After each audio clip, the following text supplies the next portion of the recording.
When we talk about the craziest Roman emperors, the name that usually springs to mind is Caligula, known for his extravagant lifestyle and erratic behavior. But what if we told you there was an emperor who outdid Caligula in extravagance and madness? A man so eccentric, so outrageous that his deeds have been largely brushed over by history, as if they were too unbelievable to be true.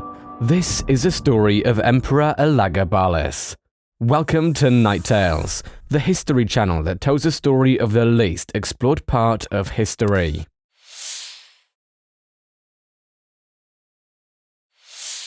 Picture this: Rome 218 AD. The empire is in chaos. The Praetorian Guard has just murdered Emperor Macrinus, and the next in line for the throne is a 14-year-old boy. Wait, is that right?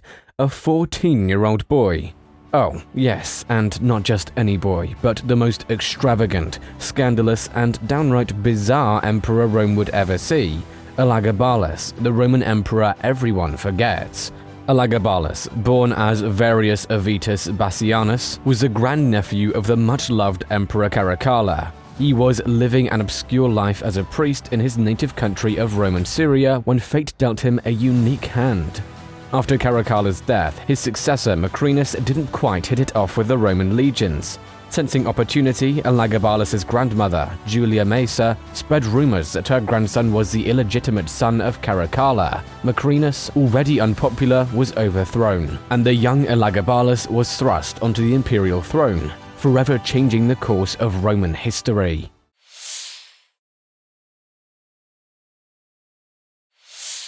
So, Elagabalus becomes emperor, but he's not just any emperor. Oh no, he's a high priest of the sun god Elagabal, from which he took his name when he ascended the throne. Now, this was an unprecedented move. Rome was known for its pantheon of gods, but Elagabalus tried to introduce monotheism, with Elagabal as the supreme god. His religious practices were a far cry from the traditional Roman rituals. He built a grand temple, the Elagabalium, in the heart of Rome, and staged lavish ceremonies featuring music, dance, and sacrifices.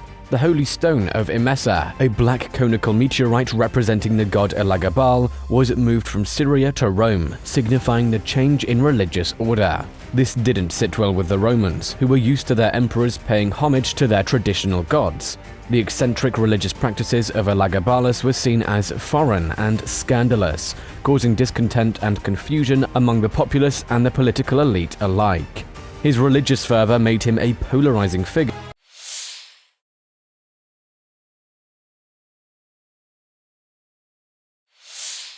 But Elagabalus didn't just stop at religious upheaval and marriage scandals. Oh no, he was just getting started. As emperor, Elagabalus was notorious for his flamboyant lifestyle and excessive spending. If there was a line between extravagance and excess, Elagabalus didn't just cross it, he galloped over it with his chariot. Elagabalus's palace was a sight to behold. Imagine this: rooms filled with silk tapestries, gold and silver furnishings, and exotic pets like lions and leopards freely roaming around. The emperor's love for luxury knew no bounds. He was known to bathe in basins of rosewater, dine on peacock tongues and flamingo brains, and host parties that would make even the most seasoned partygoer blush. But perhaps the most infamous of his extravagances were his dinner parties. Guests would be greeted with cushions stuffed with feathers from exotic birds for ultimate comfort. Servants would shower them with petals from roses, violets, and lilies from hidden compartments in the ceiling. And the food? Oh, the food. There were mountains of the rarest delicacies, all served on platters of gold and silver. But it wasn't all fun and games. There was a dark side to these parties. Elagabalus was known for his cruel sense of humor. Sometimes he would have his guests suffocated under a torrent of flower petals, just for his amusement. Such boundless extravagance and disregard for human life were the hallmarks of his reign, and they played a significant role in turning the Roman people against him.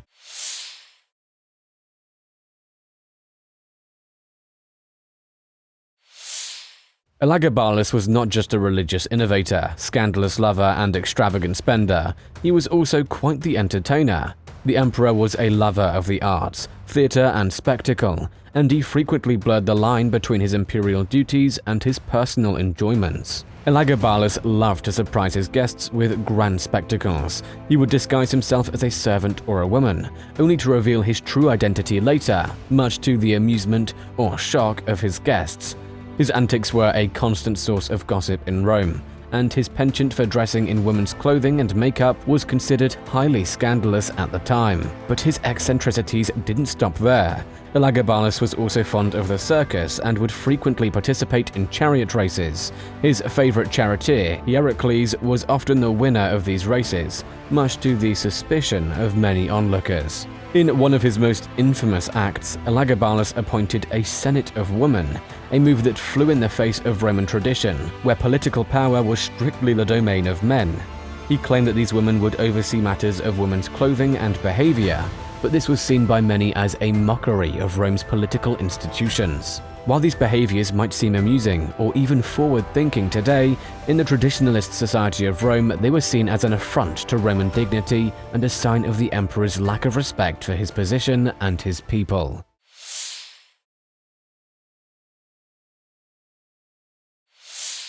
But like all things in life, Elagabalus's reign couldn't last forever. His religious reforms, extravagant lifestyle, and personal eccentricities had alienated much of Rome's population and political elite.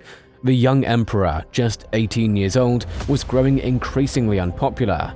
His grandmother, Julia Maesa, who had been instrumental in his rise to power, saw the writing on the wall.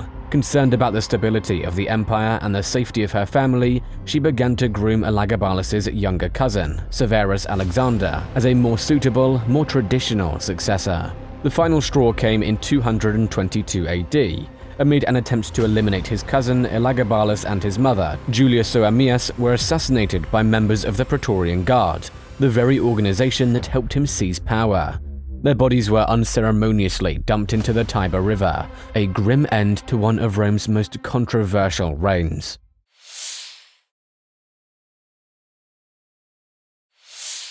Despite his scandalous and controversial reign, Elagabalus's impact on the Roman Empire is often overlooked. The young emperor was effectively written out of history by his successors, his name tarnished and his deeds exaggerated for political gain. Yet Elagabalus's legacy is more than just scandal and extravagance. His reign challenged the status quo and pushed the boundaries of what was considered acceptable in Roman society. From his religious reforms to his open expression of his sexuality, Elagabalus declared to be different in an era that demanded conformity. In recent years especially, Elagabalus has been reclaimed by some as a symbol of resistance and nonconformity. His story, once a cautionary tale of excess and immorality, is now seen as a testament to individuality and the refusal to be bound by social norms. And so, we remember Elagabalus, not just as a crazy, extravagant emperor who shocked Rome, but also as a unique individual who dared to be himself, even when the world was against him. In the annals of Roman history, he stands as one of its most fascinating and unforgettable characters. And that's all we have for you today. Don't forget to leave your thoughts in the comments. Make sure to subscribe to Night Tales for more fascinating content. We'll be back soon.